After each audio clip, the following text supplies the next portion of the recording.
Queremos decirle que somos una iglesia cristiana evangélica, creemos en Jesucristo, somos un grupo de personas imperfectas, pero lavados con la sangre de Jesucristo, que estamos caminando, creyendo que agradamos a Dios a través de vivir la palabra y nos congregamos a adorar un par de veces por semana como cuerpo. Lo invitamos a unirse a nosotros, lo invitamos a ser parte de este cuerpo, el cuerpo de Cristo. Qué importante es adorar al Señor a pesar de nuestros problemas. ¿Alguien dice amén? Cuando la gente dice, pues este loco que tiene, ¿verdad? Se le está volteando el mundo encima y todavía va a la iglesia. Trae todos los problemas de la vida encima y todavía va a levantar las manos a la iglesia, porque hemos entendido que adoramos a Dios no por lo que Él hace por nosotros, sino por lo que Él es. ¿Alguien dice amén?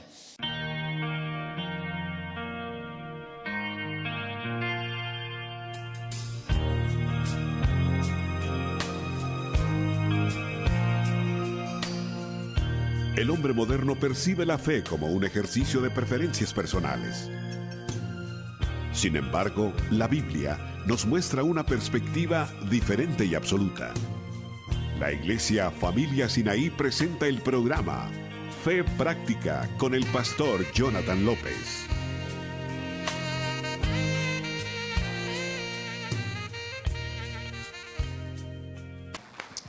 Queremos decirle que somos una iglesia cristiana evangélica, creemos en Jesucristo, somos un grupo de personas imperfectas, pero lavados con la sangre de Jesucristo, que estamos caminando, creyendo que agradamos a Dios a través de vivir la palabra y nos congregamos a adorar un par de veces por semana como cuerpo. Lo invitamos a unirse a nosotros, lo invitamos a ser parte de este cuerpo, el cuerpo de Cristo.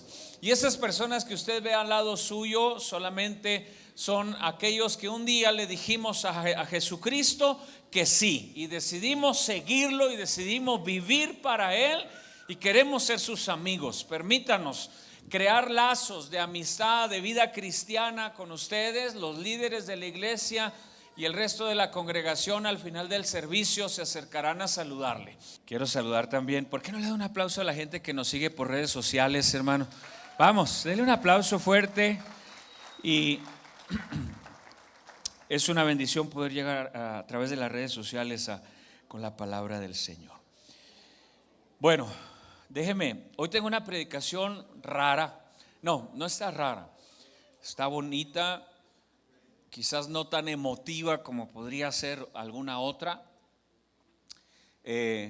Voy a tocar un tema que creo que le va a traer claridad y un mejor entendimiento de las diferentes denominaciones cristianas o religiones que nos rodean, que usted las ve, a lo mejor pasa por enfrente de una iglesia y tiene ahí un nombre y usted dice, ¿quién sabe qué será? ¿Verdad? No saben si son cristianos o no.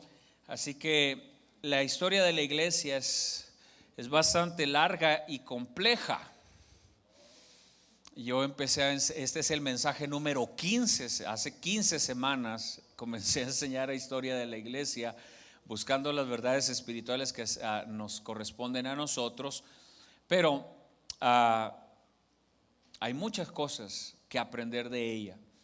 Y esto es importante porque nos ayuda a colocarnos a nosotros en este momento histórico de la iglesia. Si yo entiendo la manera en que la iglesia funcionó y funciona, y si yo entiendo cuál es la función de la iglesia, me voy a colocar en el lugar correcto para servir en ella. ¿Dicen amén?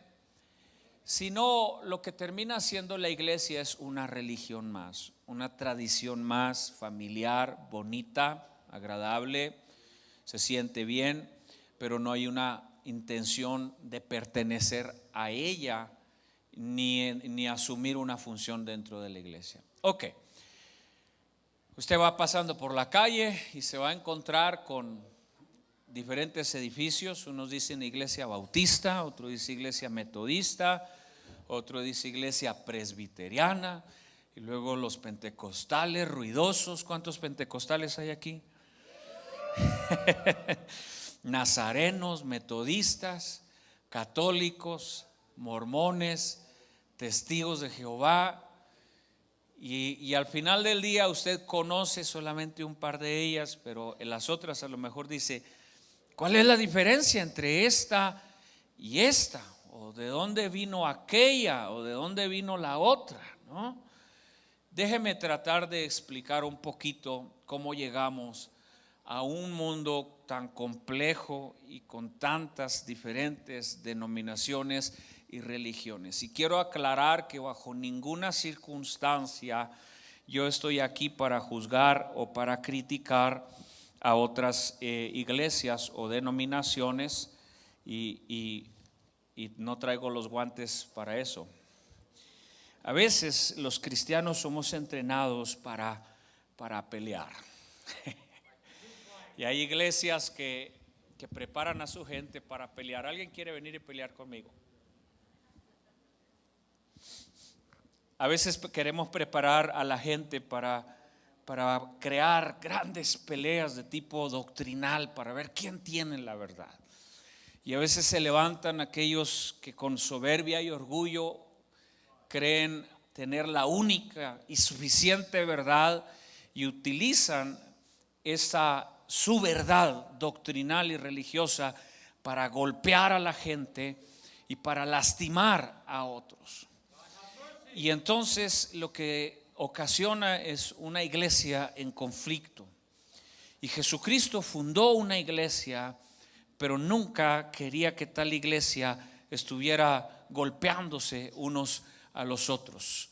Los buenos soldados no atacan a su propio ejército. Alguien diga amén. ¿Están conmigo, hermanos? Los buenos soldados no atacan a su propio ejército. Entonces, déjeme tratar de desglosar un poquito cómo llegamos hasta este punto. Cristo fundó una iglesia. No le puso nombre, no le puso denominación. Él dijo: edificaré mi iglesia. Jesucristo nos llama su iglesia, pero no dijo la iglesia Asambleas de Dios, no dijo la iglesia apostólica, no dijo la iglesia de los testigos de Jehová. No, Jesucristo fundó su iglesia. Y a través de la escritura estableció las características que identifican a su iglesia. ¿Qué pasó con su iglesia? Su iglesia comenzó a crecer. Jesús llamó 12 discípulos, luego tuvo más de 100 discípulos. En el siglo 100 la iglesia comenzó a explotar, a crecer por todos lados. Se empezó a esparcir y entonces hubo lo que hoy se llama un cisma. Ahora quiero que vea en ese mapa que usted está ahí. La iglesia que Jesucristo formó y fundó nació en esta zona donde dice ahí Jerusalén en letras muy pequeñas.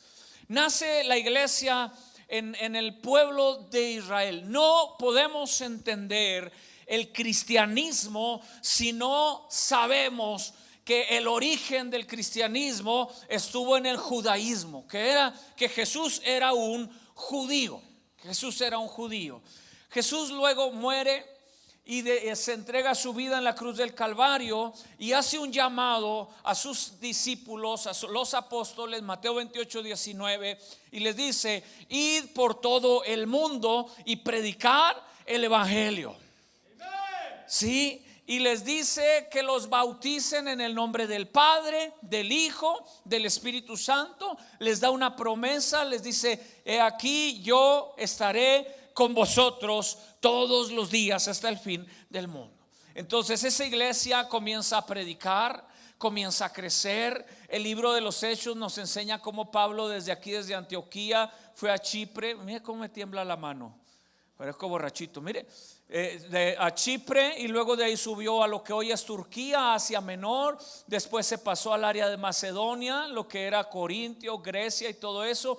Finalmente, en su último viaje misionero, Pablo llega a Roma. La iglesia de Roma ya había sido formada anteriormente, al grado que para los años 300 después de Jesucristo, alrededor del imperio romano, todo lo que se mira en colores, había aproximadamente 40 millones de seguidores de Jesucristo, de cristianos en todo el mundo conocido. Pero esa iglesia empezó a tener problemas. ¿Qué sucedía? Empezaron a crecer ciertas iglesias y a tener un nombre, y los obispos de esas iglesias, que la gente los llamaba papás o los llamaba papas o los llamaba patriarcas, sobresalieron. Por ejemplo, había un obispo en Roma. Había un obispo en esta parte de aquí que se llama Constantinopla, el obispo de Constantinopla. Otro obispo aquí en Antioquía, otro aquí en Egipto, en Alejandría, y por acá en Cartago uno más.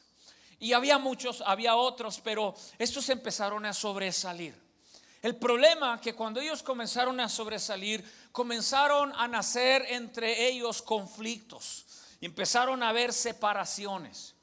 Cuando Constantino, el emperador romano, en los años 300, decide mover la capital del imperio de Roma, la decide mover a Constantinopla, entonces se generó un conflicto mayor.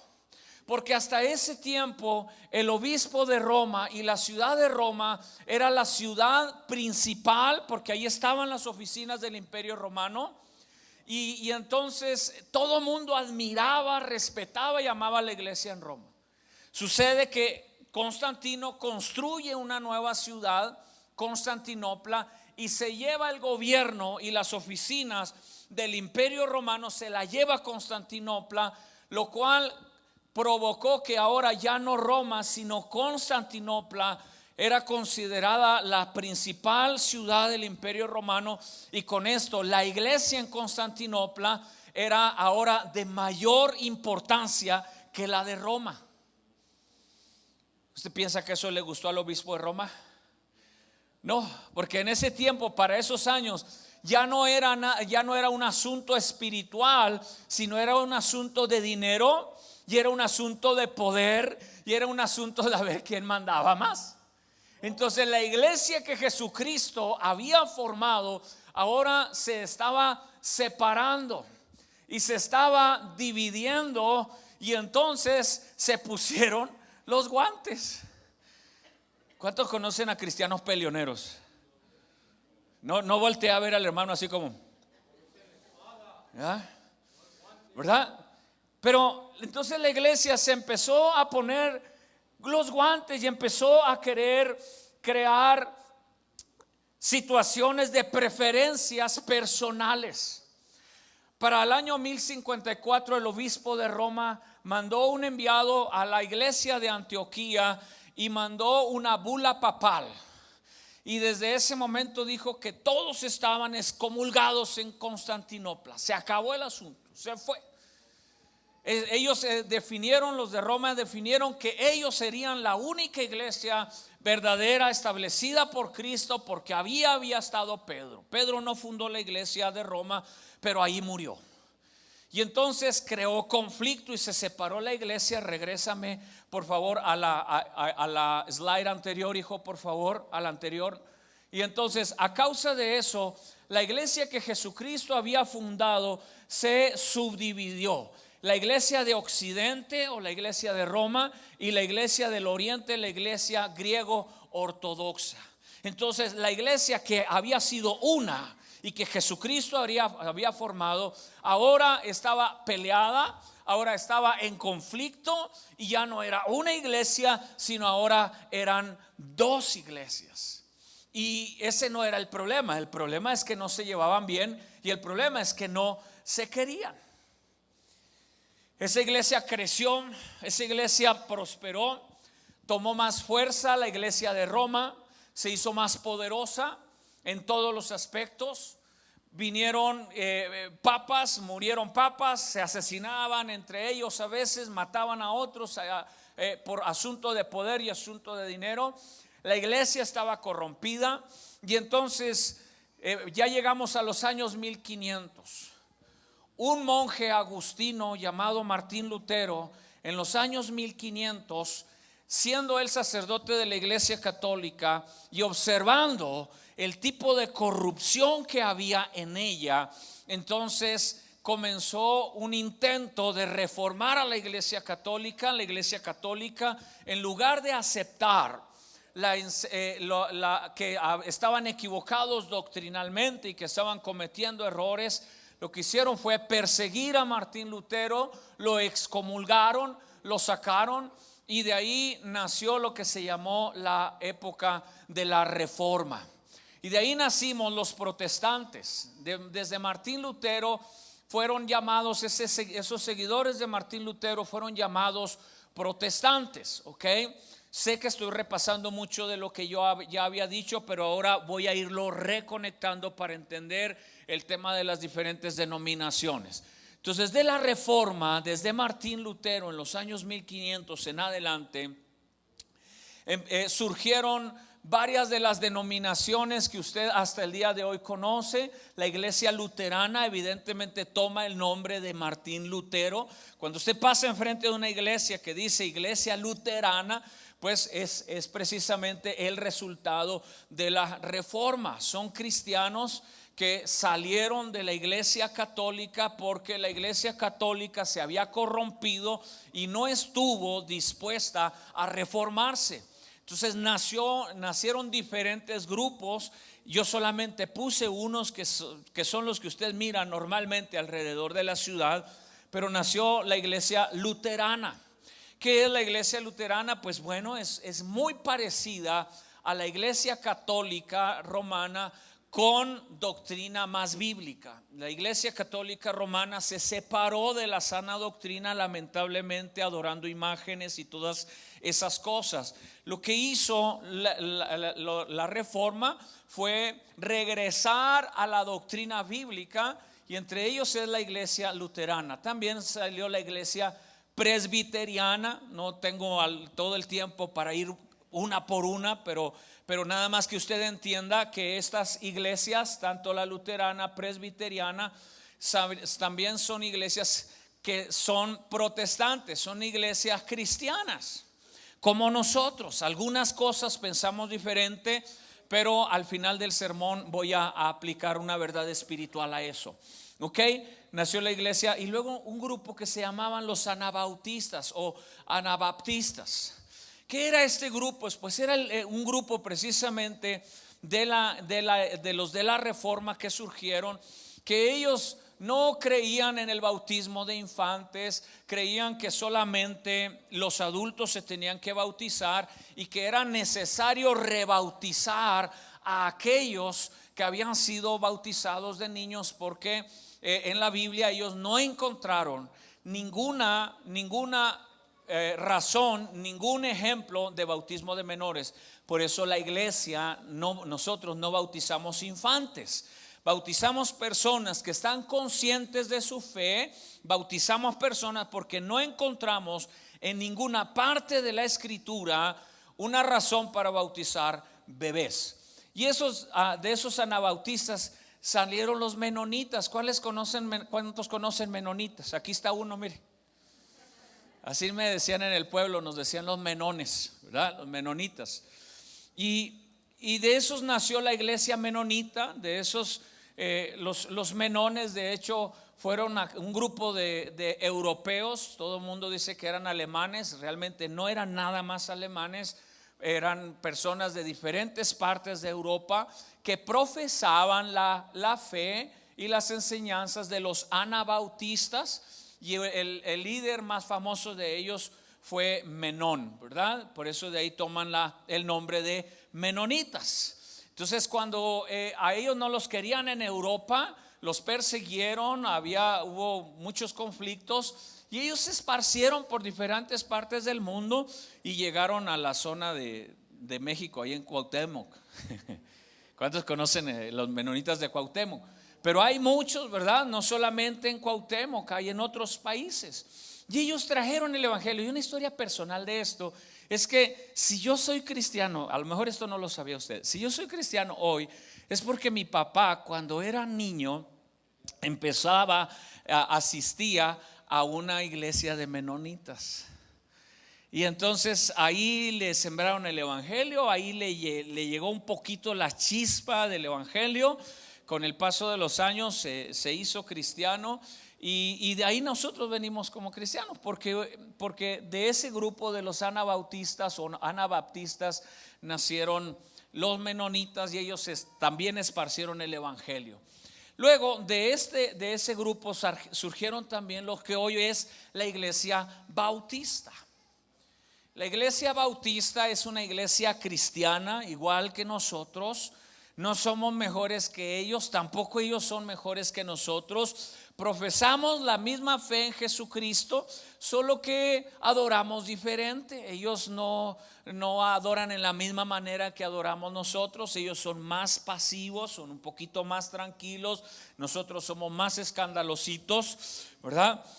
Creemos en las manifestaciones del Espíritu Santo y esas cosas, por eso somos pentecostales. Pero en lo esencial, la iglesia bautista pues realmente es una iglesia cristiana igual que nosotros, ¿ok? Luego de ahí pues nació la iglesia adventista del séptimo día. William Miller, el fundador o el que inició el movimiento de la iglesia adventista del séptimo día. Este hombre profetizó, entre comillas, que Jesucristo habría de regresar a la tierra en el año de 1843. Todo mundo estaba esperando que se cumpliera la profecía de William. Ahora, la Biblia dice que el día y la hora nadie lo sabe. ¿Estamos de acuerdo con eso? Así que evidentemente hubo una falsa profecía. Deuteronomio dice que para identificar a un falso profeta, lo que se tiene que hacer es esperar. Si se cumple lo que dijo, entonces era un verdadero profeta. Si no se cumple, era falso. Entonces en el 1843 William Miller profetiza que Jesucristo iba a venir en 1843. Todo el mundo estaba esperando la venida de Jesucristo. Muchas personas vendieron sus propiedades, muchas personas se prepararon para ese día. No llegó. Así que para el año de 1800 cambiaron la fecha para 1844, y adivine qué, no llegó. ¿Ok? Y entonces después de esto él muere, y una mujer llamada Ellen White le dio continuidad a las enseñanzas de la iglesia adventista del séptimo día, y de ahí nació lo que hoy usted conoce como la iglesia adventista. Algunos le dicen los del sábado, etcétera, ¿verdad? Entonces la característica de esta organización es que ellos ponen bastante énfasis en el área de las costumbres y culturas de los judíos. Ponen bastante énfasis en los 10 mandamientos y guardan el día sábado. Por eso les dicen, alguna gente le dice los sabadistas, ¿verdad? Y ese es, digamos, en términos generales, ¿no? Yo tengo un buen amigo pastor que es adventista. Trato de entender que no pensamos igual, y él trata de entender que no pensamos igual, y le llevamos bien. Es argentino. Ese es su único defecto, que es argentino. No se crea, no es cierto. No es cierto.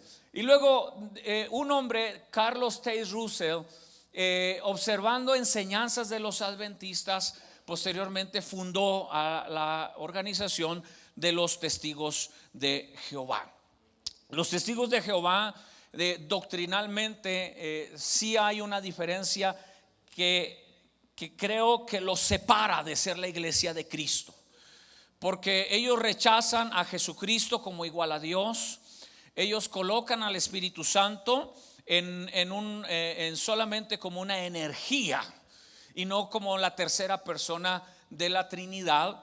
Evidentemente no creen en la existencia del infierno. También la mayor parte de los adventistas no creen en la existencia del infierno, y esas es las diferencias que existen entre unos y otros. Ahora, no puedo meterme a fondo, es evidente, usted lo sabe. Usted no creo que se quiera ir a las 7 de la noche de aquí, y tenemos junta a las 5. Entonces luego también vinieron los mormones en el año 1830. José Smith, pensando que todas las iglesias que él observaba y miraba estaban equivocadas, decidió formar una organización diferente y de ahí nacieron los mormones. ¿Qué creen los mormones? Pues los mormones creen que los seres humanos son el resultado que son hijos de dioses, que los dioses tuvieron seres espirituales, hijos que están esperando un cuerpo humano. Y entonces los mormones creen que es responsabilidad de los que ya tenemos un cuerpo humano proveerles un cuerpo a los espíritus. Nada de eso está en la escritura, nada absolutamente de eso está en la escritura. Entonces ellos creen que hubo una relación sexual entre Dios y María y que de ahí vino Jesús y ciertas cosas. Ellos creen que si usted es un buen mormón, el día de mañana usted puede llegar a ser Dios y habitar un planeta. Y por eso ellos promovieron tanto la poligamia, porque dijeron, bueno, si hay espíritus que están esperando cuerpo, pues vamos dándoles cuerpo. Y por eso tienen varias esposas, ¿verdad? O tenían varias esposas, porque en su creencia ellos decían, pues la única manera de darles un cuerpo a esos espíritus que están esperando es teniendo hijos, y pues con una sola esposa no se puede. Y entonces tuvieron que tener más esposas. Hasta el día de hoy, aunque está prohibida la poligamia, ellos se casan con varias mujeres en bodas religiosas, espirituales, les llaman ellos, en sus templos, ¿ok? Y entonces ellos piensan que al morir una persona, si fue un buen mormón, va a llegar a ser un dios en otro planeta, y que se va a poder llevar a sus esposas y se va a poder llevar a todos los hijos que tuvo con ellas allá, y bueno, una serie de cosas que la Biblia no enseña. Todo ese es el mundo en el que ustedes y yo vivimos.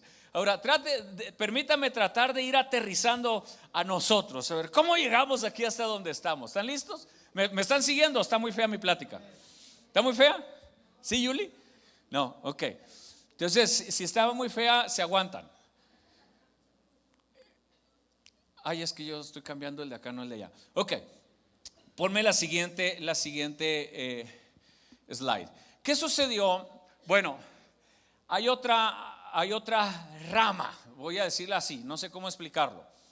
De la Iglesia Católica salieron las reformas, como ya lo dije, ¿verdad? Pero también hubo otro gran rompimiento en la Iglesia Católica que se dio donde nació la Iglesia Anglicana o la Iglesia Episcopal. Cuando usted ve un lugar que dice Iglesia Anglicana o Iglesia Episcopal, pues ¿qué es eso? ¿De dónde viene? Pues resulta que de la Iglesia Católica hubo un rompimiento. El rey Enrique de Inglaterra se peleó con el Papa porque estaba casado con una mujer con la que no se quiso casar. Y esta historia es interesante. El rey Enrique estaba casado con una mujer que no amaba. Se casó con ella. Lo casaron por intereses de las cúpulas de la sociedad, del gobierno. Lo casaron con una mujer que no le gustaba. Entonces, cuando no le gustó el asunto, ¿verdad? Dijo, no, a mí no me gusta esa. Y ese hombre se casó 6 veces. Y ya lo demás se lo digo. Pero él dijo, esta no me gusta. Y nos casamos, pero el matrimonio que tuve con ella había sido la esposa de su hermano. Y su hermano había muerto y arreglaron una boda con él. Pero él se casa y dice, no me gusta mi esposa, estoy enamorado de esta otra. Entonces mandan pedir un permiso al Papa para que anule el matrimonio de esta otra para poder casarse con esto. Y todo el conflicto giró alrededor de esa situación, ¿verdad? Le negaban el permiso, luego se lo daban, y total que en el resultado de eso fue que él fundó lo que ya ahora se llamaba la Iglesia de Inglaterra, o la Iglesia Anglicana, o la Iglesia Episcopal. Aquí en Estados Unidos se le conoce como la Iglesia Episcopal, que nació precisamente de un conflicto con el rey Enrique y el papado, que no le querían anular el matrimonio. Entonces dijo, bueno, entonces yo me formo mi propia iglesia. porque aquí no me quieren, ¿sí? Aquí todos me odian, ¿verdad? Se formó su propia iglesia y fundó la iglesia y se autodenominó el líder de la nueva iglesia, la iglesia anglicana episcopal o la iglesia de Inglaterra. Y así nació hasta el día de hoy. ¿Cuál es la diferencia? Pues bueno, las diferencias son a veces mínimas, ¿verdad? Por ejemplo, en la iglesia anglicana los sacerdotes sí se pueden casar. Hace unos años, no sé, 4 o 5 años atrás, yo no sé, no recuerdo cuántos, un sacerdote hispano muy famoso de Florida, el padre Alberto. ¿Cuántos se acuerdan, verdad? Sí, el padre Alberto lo encontraron con una mujer en la playa y pues se hizo un escándalo. Él era bastante famoso en la iglesia católica romana. Y entonces, pues él lo que hizo, dice, bueno, es que estoy enamorado de esta mujer, ¿qué quieren que haga?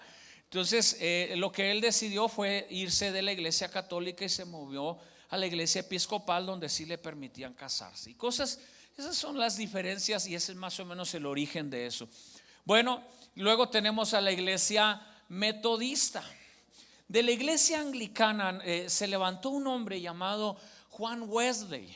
Muchos de los himnarios que usted canta, que están en los libros de los himnarios, sobre todo de la iglesia metodista, vienen de Juan y su hermano Charles, su hermano Carlos Wesley. Dos hombres que empezaron a predicar el evangelio. Ya para ese tiempo los Estados Unidos estaban empezando a ser poblados por los peregrinos que llegaron en el año 1620 a Plymouth, a la zona este de los Estados Unidos. Y entonces venía Juan Wesley en un barco rodeado con un grupo de moravos. Los moravos eran un grupo de cristianos que se establecieron en Moravia, que lo que actualmente se conoce como Checoslovaquia. Se establecieron ahí y ese grupo de moravos venían en un barco y en ese barco venía Juan Wesley con ellos. Y entonces hubo una gran tormenta, la tormenta empezó a azotar el barco donde venían y entonces todo el mundo estaba con temor de que iba a morir y Juan Wesley estaba aterrorizado. Pero Juan Wesley observaba que los cristianos moravos que iban en ese barco estaban cantando y adorando al Señor. Qué importante es adorar al Señor a pesar de nuestros problemas. ¿Alguien dice amén? Cuando la gente dice, pues este loco que tiene, ¿verdad? Se le está volteando el mundo encima y todavía va a la iglesia. Trae todos los problemas de la vida encima y todavía va a levantar las manos a la iglesia, porque hemos entendido que adoramos a Dios no por lo que Él hace por nosotros, sino por lo que Él es. ¿Alguien dice amén? Pues nació Juan Wesley, se entrevista con uno de los cristianos moravos y empiezan a platicar y le dice, ¿cómo ustedes pueden cantar en medio de una situación así?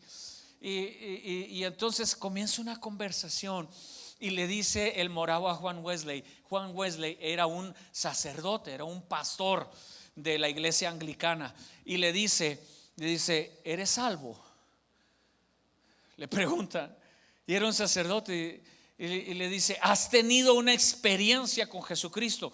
Y aquella pregunta golpeó el corazón de Juan Wesley al grado de que se dio cuenta de que siendo pastor y que siendo sacerdote de la iglesia anglicana, en realidad no había tenido un encuentro con Jesucristo, porque tú puedes tener religión y no conocer a Jesucristo.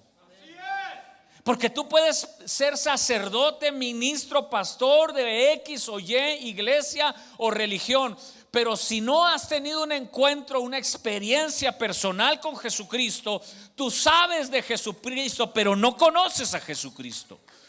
Y a Jesucristo lo tienes que conocer a nivel personal. Tienes que tener una experiencia con Él. Tienes que entregarle tu vida a Él. Tienes que tener un encuentro con Él.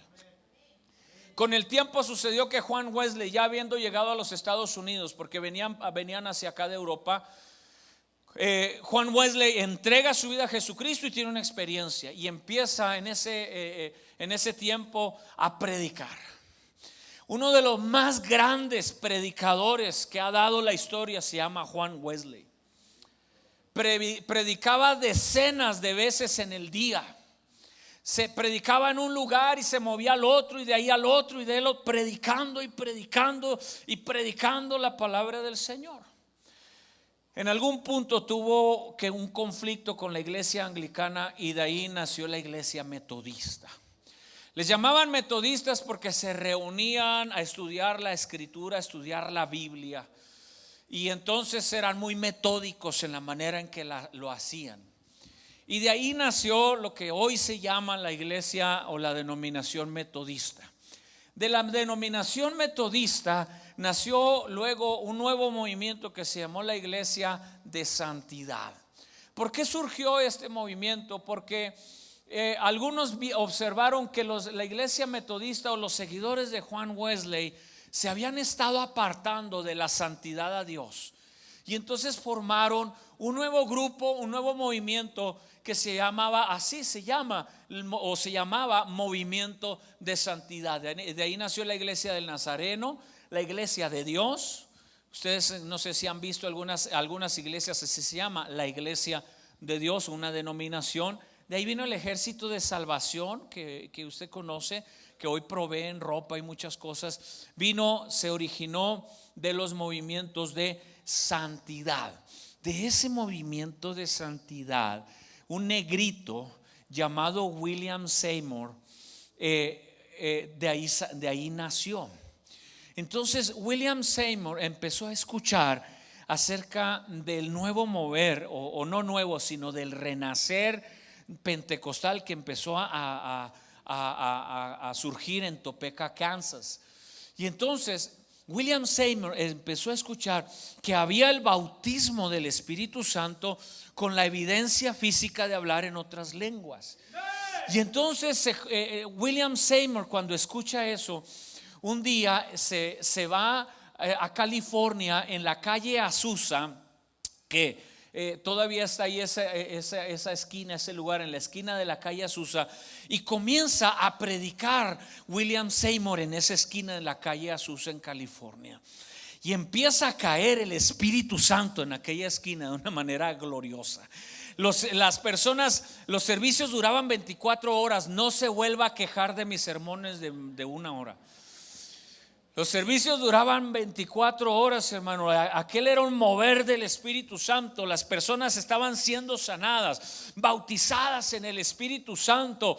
Hermano, la gente venía de otras ciudades, de otros estados, de otros países. Comenzaron a llegar a la calle Azusa. Se relata que un día, mientras estaban en medio del servicio, se relata que llegaron los bomberos, hermano, que llegaron todas las trocas de los bomberos, porque pensaban que había un incendio en ese lugar. Era el incendio del Espíritu Santo que estaba cayendo y que estaba de una manera maravillosa siendo depositado sobre la iglesia.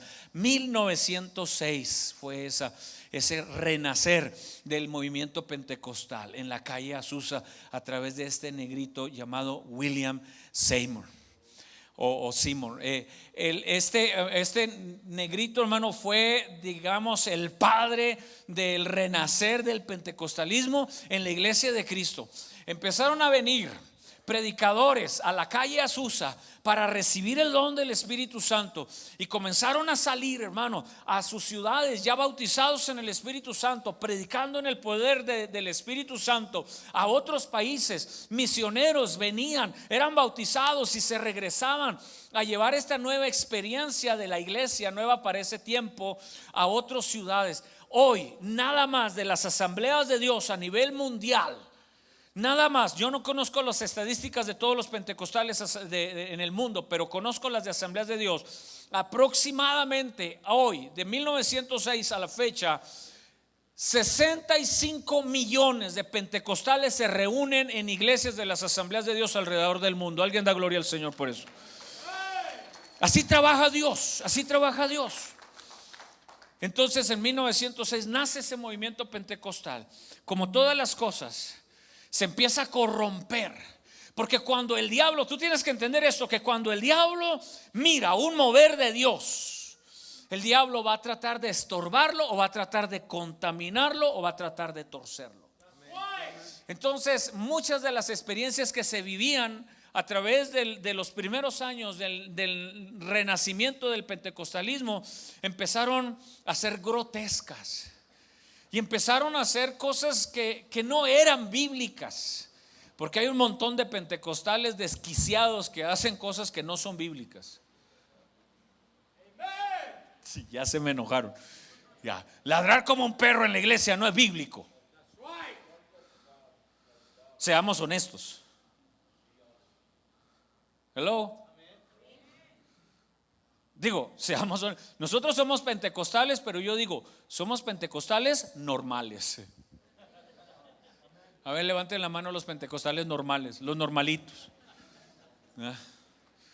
Creemos en las manifestaciones del Espíritu, hablamos lenguas, creemos en los dones del Espíritu, creemos que el mover del Espíritu en la iglesia puede ser poderoso, creemos en una adoración activa, no pasiva, creemos en todo eso, pero somos normales. Yo le digo a la gente, vaya, visítanos, no mordemos, somos normales, somos humanos, somos personas. Entonces empezó a contaminarse y en el año de 1914, abril de 1914, se juntaron un grupo de pastores, 300 de ellos se juntaron un grupo de pastores y formaron las Asambleas de Dios de los Estados Unidos. ¿Por qué razón fundaron las Asambleas de Dios de los Estados Unidos? Para proteger el mover genuino del Espíritu Santo y evitar que fuera identificado con las cosas raras que estaban haciendo en nombre del pentecostalismo en todo ese tiempo. Y del año de 1914 nacen las Asambleas de Dios en los Estados Unidos. Y en el año de 1918 un predicador en Ricardo, Texas, jovencito, americano, no hablaba nada de español, se apellida Ball, B-A-L-L. Fundó una iglesia hispana y escribió en un papelito, así, en un papelito, una nota. Le enseñaron a escribirlo en español, no hablaba nada de español, y les escribió: en la iglesia, el domingo a las 5 de la tarde en la escuela. Iba y tocaba las puertas de los hispanos, a los lugares de las casas de los hispanos en Texas, y se paraba en la puerta y les leía lo que decía el papelito: el domingo a las 5 de la tarde en la iglesia. Era todo lo que sabía decir en español. Y así nace. Hoy por hoy los hispanos de las Asambleas de Dios en los Estados Unidos se estima, no hay números específicos quizás, pero se estima que casi llegamos a 1 millón de hispanos de las Asambleas de Dios en los Estados Unidos. Den un aplauso a Jesucristo.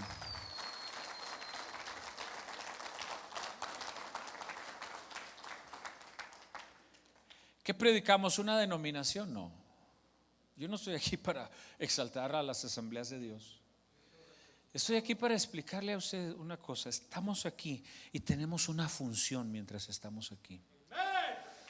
O podemos pasar por la historia y no hacer nada, o entender que en este momento de nuestra historia Dios quiere que asumamos nuestro rol, nuestra responsabilidad como la iglesia de Cristo y marquemos nuestra historia.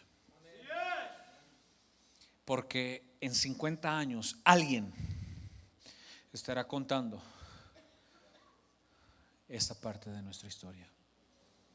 O en 100 años, o en 200 años, alguien dirá: y allí en el número 800 de la calle McCormick de Farmington, Nuevo México, había una iglesia donde se congregaba un número de personas y predicaban a Jesucristo, amaban a la gente, predicaban la verdad, adoraban en los servicios de domingo, eran fieles al Señor. Alguien contará nuestra historia.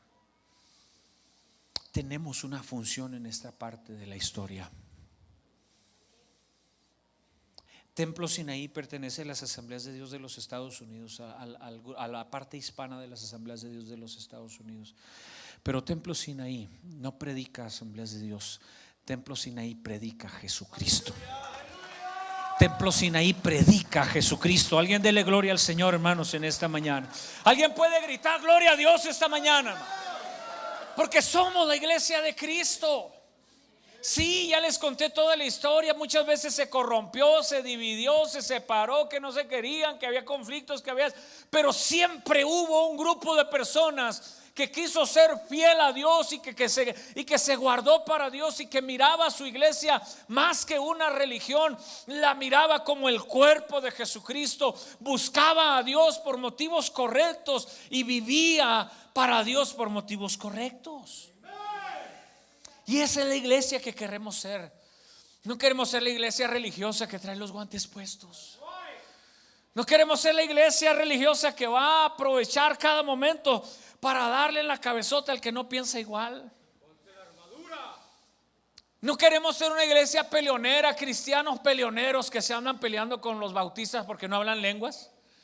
No queremos ser una iglesia peleonera que se anda peleando con los metodistas porque son muy serios.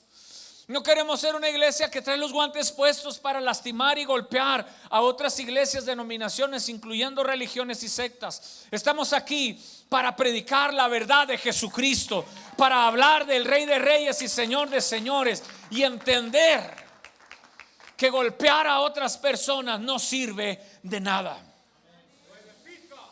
que no edifica a nadie y que no honra a Jesucristo, que no habla bien de mí, que yo vaya y golpee a alguien con la escritura, que no habla bien de los hijos de Dios, ir y lastimar a otras personas. Y eso no quiere decir que no podemos predicar.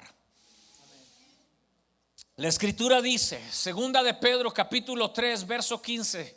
Déjeme estar seguro que esa es la cita correcta, porque no la traía entre mis notas, pero mira lo que dice la escritura.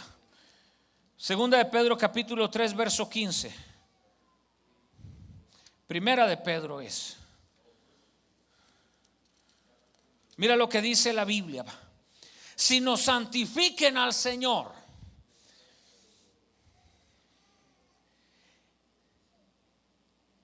en sus corazones y estén preparados para presentar defensa con mansedumbre y reverencia ante todo el que demande razón respecto a la esperanza que hay en vosotros. ¿Qué dice ahí? Que vayamos puerta por puerta preguntándole a la gente de qué religión son para decirle que está equivocado y se va a ir al infierno. No. Dice que nuestra actitud ante aquellos que opinan diferente con nosotros, en primer lugar, tiene que honrar a Dios. Si mi conversación con un testigo de Jehová no honra a Dios, entonces nomás soy un peleonero.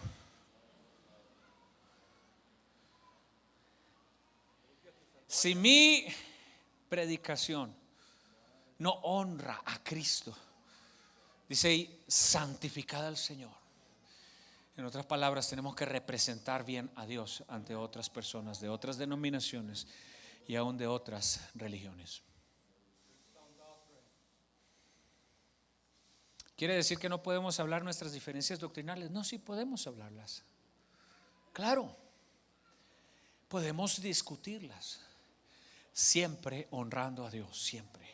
No se trata de ganar una pelea, porque por ahí dicen que una pelea ni ganada es buena. Nomás pregúntele al esposo, verá cómo le va. Sí. Entonces, presentar defensa. Y ahora dice que presentemos defensa al que demande razón de la esperanza que hay en nosotros. En otras palabras, al que llegue a preguntarte, ok, yo creo esto, explícame. Pero andarse poniendo los guantes ahí. De llegar, mientras vivíamos enfrente de la iglesia, llegaron un par de muchachos, un par de mormones, muy jovencitos, y tocaron la puerta y me dijeron: venimos a hablarte de nuestra fe, del libro del Mormón y del profeta José Smith. Y les dije: oh, qué bien. Y me dice: ¿a qué te dedicas? Nada, le digo, soy pastor. ¿Y dónde trabajas? Ahí enfrente, le digo. Y ellos se abrieron sus ojos grandes, pensaron que yo iba a sacar la Biblia Thompson de pasta dura para darles en la cabezota, y pensaron que iba a agredirlos. No. Les dije, ¿quieren que hablemos? Ya, dijo, hablemos. Y pasaron adentro de la casa, platicamos un momento. Me dijo, ¿qué opinas de lo que nosotros creemos? Les dije, muchachos, ¿de veras quieren saber? Sí, ok, esto y esto y esto. Tuvimos una plática de adultos muy interesante. No me hice mormón, mire. ¿Ah?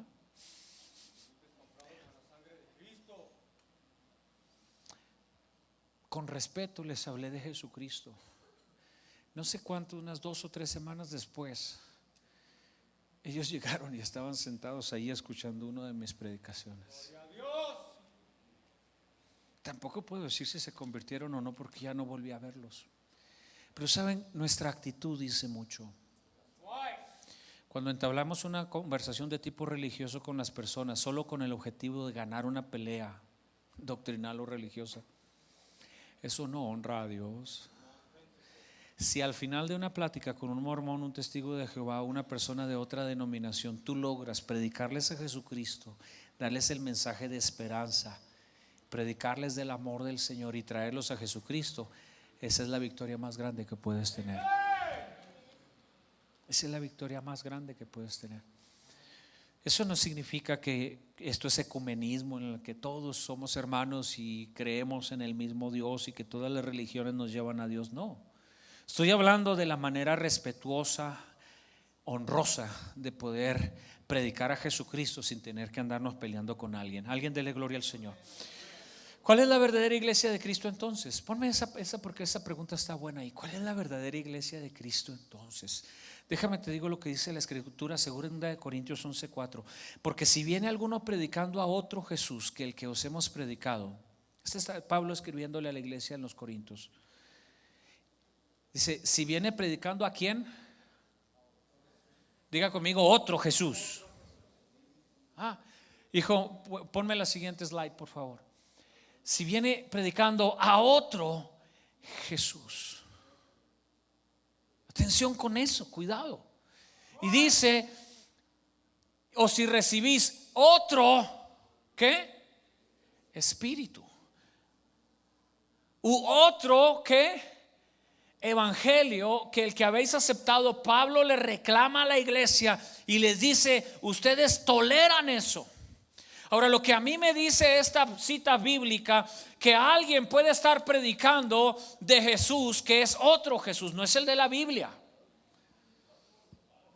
Cuando tú escuchas en la televisión que salen estas personas que leen las cartas o que te adivinan el futuro y que te dicen que en nombre de Dios, que en nombre de Jesús, te digo una cosa, es otro Jesús. Si tú quieres saber si la iglesia X, cualquiera de ellas, de las que ya mencioné u otras, si quieres saber si es la iglesia verdadera de Jesucristo, asegúrate que prediquen al Jesús de la Biblia. ¿Y cómo se va a saber si es el Jesús de la Biblia? Tiene que tener las características del Jesús de la Biblia. Tiene que tener las características. Si dicen que es inferior al Padre, entonces no es el Jesús de la Biblia. Si dicen que es el resultado de una relación sexual entre Dios y María, entonces no es el Jesús de la Biblia, porque es otro Jesús y puede haber otro espíritu y otro evangelio. Tenemos que entender que esa es la iglesia de Cristo, es la iglesia que vive de acuerdo a los principios que Jesucristo estableció para su iglesia. Alguien dice amén. 2 Corintios capítulo 3 verso 15. Porque nadie, diga conmigo nadie puede poner otro fundamento que el que está puesto, el cual es ¿quién? ¿Quién es el fundamento de la iglesia? Si tú pasas por enfrente de una iglesia y en esa iglesia el fundamento no es Jesucristo, entonces no es la iglesia de Cristo. El fundamento tiene que ser Jesucristo.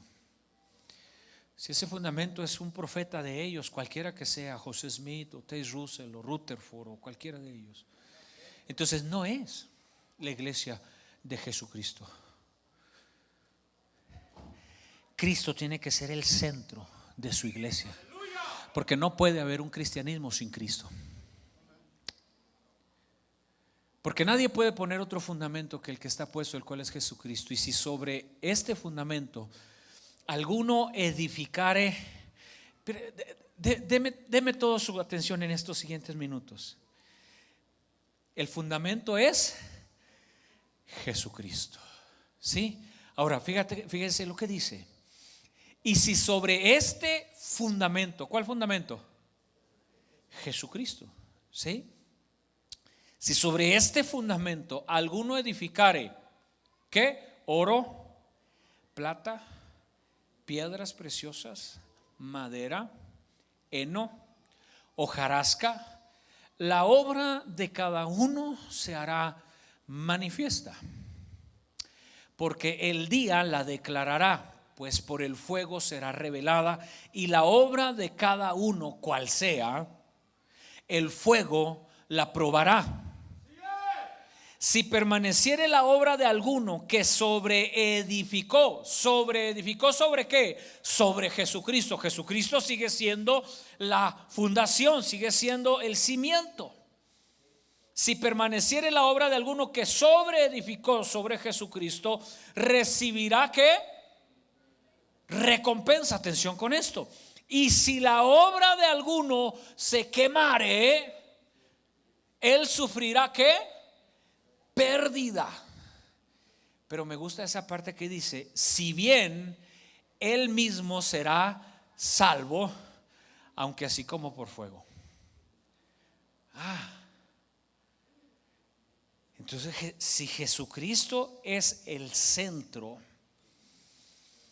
pero tú danzas y tu hermano no danza, él todavía será salvo. Hello. Si Jesucristo es el centro y las hermanas de allá se tapaban la cabeza, el velo con velo, o las de acá no se lo tapaban, pero Jesucristo sigue siendo el centro, el corazón de la iglesia, dice que sus obras serán pasadas por fuego. Si eran buenas, permanecerán. Si no, se quemarán sus obras.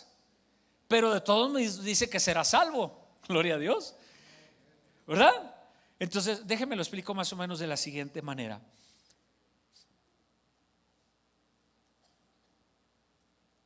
Llegando al cielo, supongamos que así será, ¿verdad? Se presentará el que se tapaba la cabeza y el que no se la tapaba. Ambos creían en Jesucristo. ¿Y tú te tapabas la cabeza? Sí. Oh, I'm sorry. Aquí no aceptamos los que se tapaban la cabeza. ¿Tú te la tapabas? No. Oh, ya, pasa. Puros que se tapaban la cabeza aquí entran. No. A lo que van a descubrir al final de ese tiempo va a ser: híjole, yo que me tapé la cabeza tanto tiempo. ¿Esto? Oye, ¿y tú danzabas en la iglesia? ¿Sí? ¿Tú danzabas en la iglesia o no? Pues sí danzaba. Aquí no aceptamos chivos brincadores. No entras. No se puede. ¿Y tú danzabas en la iglesia? No, yo no danzaba. Ok, entonces tú sí puedes pasar. No, no es así. Porque el fundamento de la salvación no es si te tapas la cabeza o si brincas o no brincas, si levantas las manos o no las levantas. El fundamento de la salvación sigue siendo Jesucristo.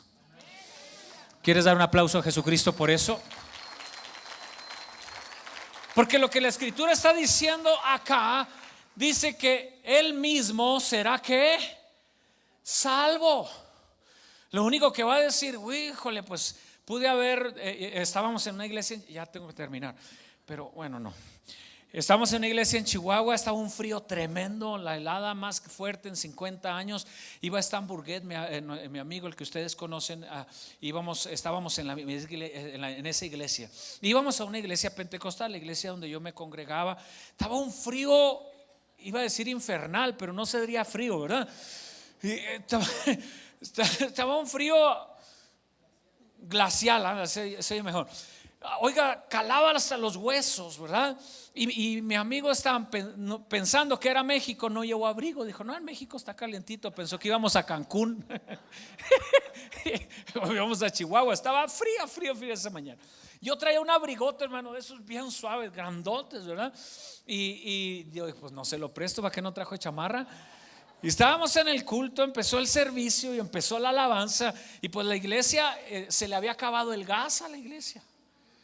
Así que no tenían gas, no había calentones, el techo era de lámina pelona, nada de insolación, puro bloque de cemento, ¿verdad? Aquello parecía un refrigerador. Yo quería mejor salirme afuera, estaba más calientito afuera que adentro. Pero empezó la alabanza y como yo soy pentecostal, la iglesia era pentecostal, estaba haciendo mucho frío, pues yo empecé a danzar.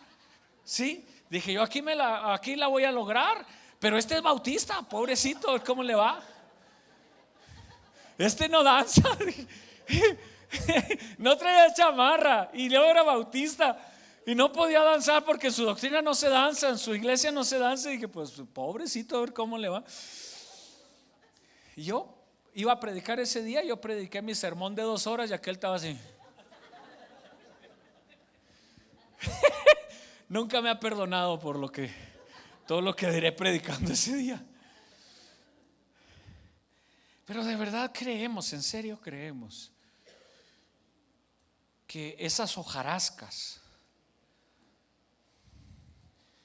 serán lo que nos haga entrar al cielo, que nos abra la puerta del cielo. ¿En serio? ¿De veras? Dios nos mandará al infierno porque aplaudíamos en un culto y en otras no se aplaude.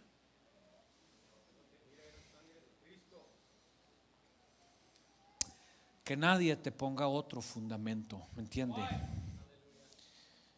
Porque el fundamento para la salvación sigue siendo y será Jesucristo. Nada más. Lo demás se llaman religiosidad, tradiciones, costumbres, preferencias personales. Así son esas otras cosas. Pero la esencia, ahora algunos pondrán oro. ¿Qué dice? Edificarán oro, plata, piedras preciosas, madera, heno. Otros hojarasca. Y la obra de cada uno será manifiesta. Al final de ese tiempo diremos, wow, ¿en serio? Gloria a Dios. Y Jesucristo es y seguirá siendo el centro de su iglesia. Póngase sobre sus pies. Las Asambleas de Dios tienen una declaración en su página web respecto a las doctrinas que profesamos. Y parte de esa declaración dice lo siguiente: unidad, ponme el slide por favor, hijos, unidad en lo esencial.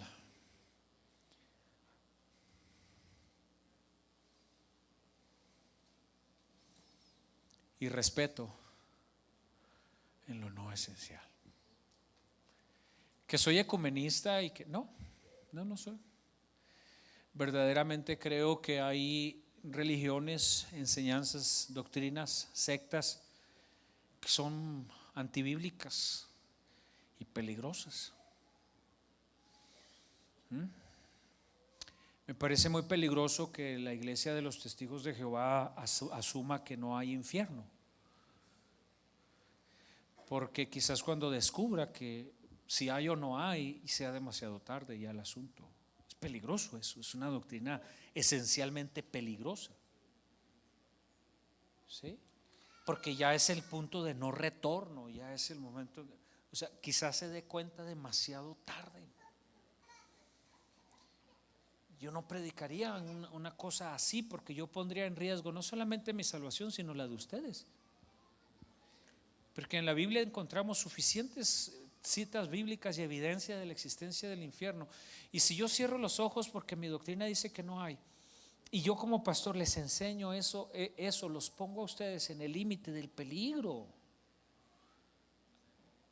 En términos de salvación del alma, hay que irse a lo seguro, no a lo peligroso, no a lo inseguro. Será necesario entender eso.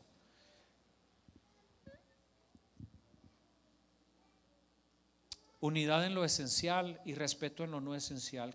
¿Qué es lo esencial? Cristo salva, Cristo viene. ¿Eso es esencial? ¿O no? ¿Le parece o no? Es esencial. Número 2, la Biblia es la palabra del Señor. Es esencial. Si viene un mormón y me dice que este libro es inferior al libro azul, entonces yo tengo un problema con eso. Porque esta es la palabra del Señor. Esencial es el Padre, el Hijo y el Espíritu Santo son un solo Dios manifestado en tres personas. Que podemos explicar todo de eso, no podemos explicar todo. Pero que está en la Escritura, está en la Escritura. ¿Sí? El destino eterno del alma es esencial, porque si yo no entiendo cuál es el destino eterno del alma, entonces puedo poner en riesgo ese destino. Porque la Biblia solamente habla de dos destinos para el alma: condenación eterna o vida eterna con Cristo Jesús, nada más. No hay nada intermedio, no hay nada allí. No hay nada después de eso. Hay un destino eterno del alma, salvación por fe, no por obras. ¿Por qué esto es esencial? Porque si yo les digo que ustedes se pueden ganar el cielo portándose bien,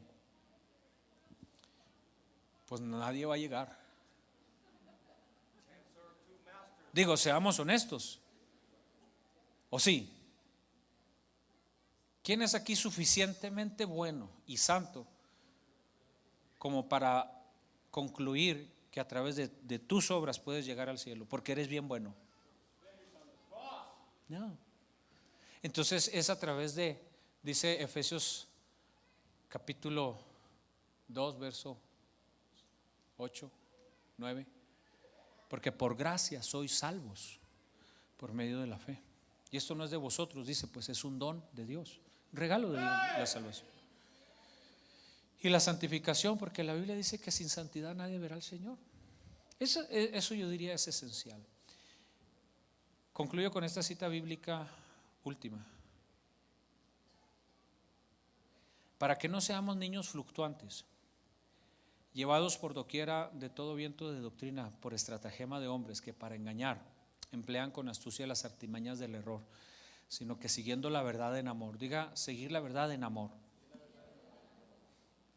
No dice seguir la verdad peleándose con nadie, dice seguir la verdad en amor. Crezcamos en todo en aquel que es la cabeza, esto es Cristo, de quien todo el cuerpo, bien concertado y unido entre sí, por todas las coyunturas que se ayudan mutuamente, según la actividad propia de cada cuerpo, recibe su crecimiento para ir edificándose en amor. El cuerpo bien concertado. ¿Qué quiere decir el cuerpo bien concertado?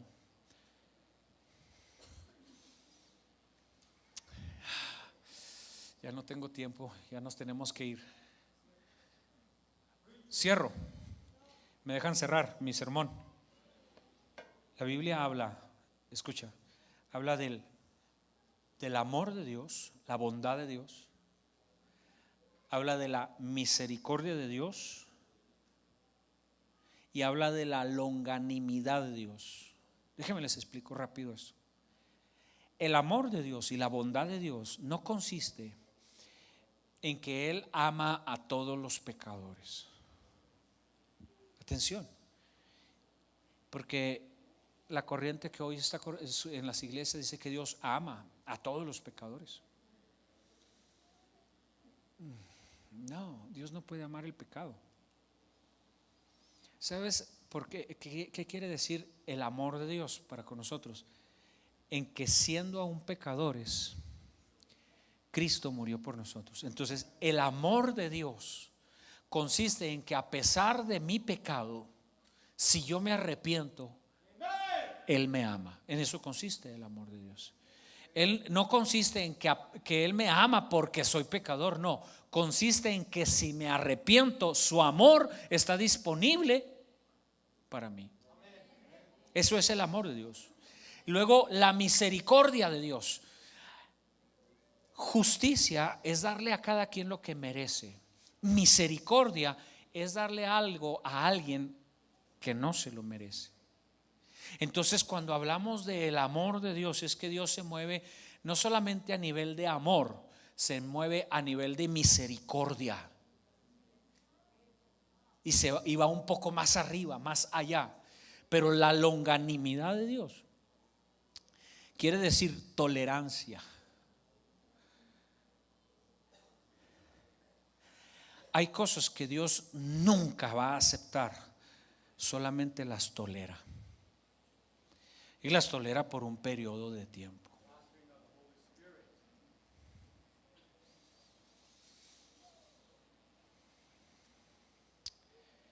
Ok, terminemos así diciendo lo siguiente. Hay gentes de diferentes denominaciones, bautistas, metodistas, pentecostales. Compartimos la esencia del amor de Dios. Entendemos el amor de Dios desde esa perspectiva que les acabo de decir. Eso es esencial. Entendemos la misericordia de Dios, pero también tenemos que entender la longanimidad de Dios, la tolerancia. La tolerancia. Uno de los problemas que más tenemos ahorita en esta sociedad es la falta de tolerancia.